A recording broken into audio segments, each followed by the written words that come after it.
Welcome back to the channel, everyone. Well, today, hopefully I'll have a quick video for you. I say hopefully because I'm not 100% sure. I'm still dealing with a fractured hand, so we'll see how this works out.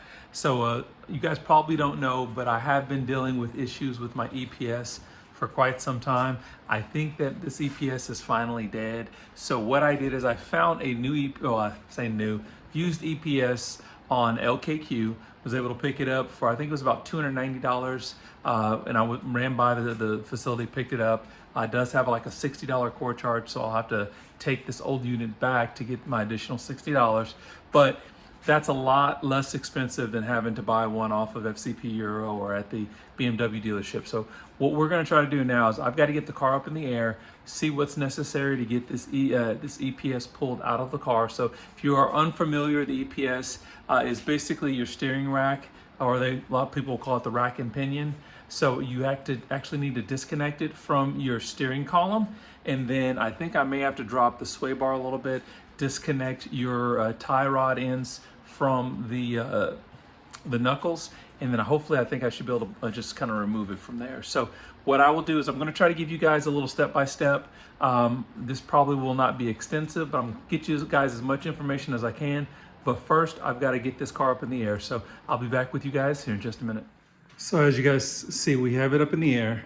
One thing I had to do here, and a couple of days have gone past just because, of course, one-handed man, right? So one thing I did do is I did basically just lift up one side at a time, turn my wheels to the outside, and was able to break loose the bolts for the tie rod ends that actually connect to the knuckle, because I could not get that done with this bum hand while I was underneath the car. So I have that done. Now I should be able to get there. Now I should be able to just take them off by hand. Other than that, the other mounting locations are going to be these two top sections here, and then you'll notice here there's a bottom one here too. So we're going to remove those bolts, as well as I believe we're going to have to drop the sway bar as well too. So I'll see if I can give you guys a little bit more view of that here in just a moment. Okay, so took a little bit of work, but we were able to go ahead and get it pulled out.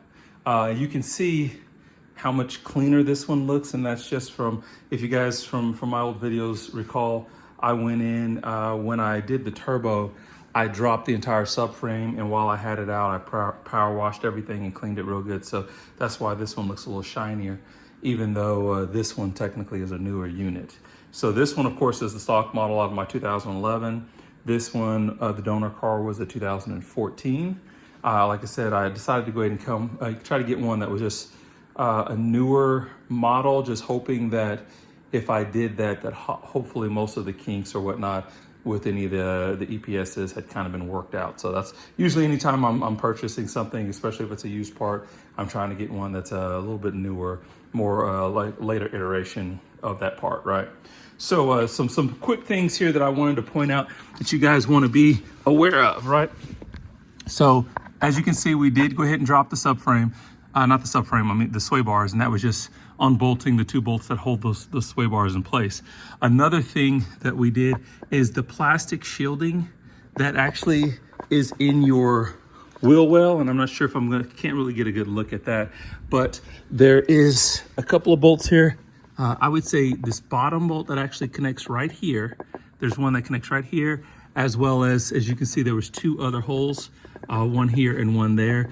Those you do want to undo just so that this will drop down enough for this sway bar to hang out of position, right? You also have to disconnect, and I've got my light going here, but it's not really that bright. You also need to disconnect the drive shaft the steering column up there, and that is just one bolt that has to be removed there. It's a Torx bolt. But yeah, that was it. So we've got the old unit out. I'm going to get ready to put the new one in. What I may do though is I don't know if it's worth it or not. I thought about maybe cleaning it up a little bit.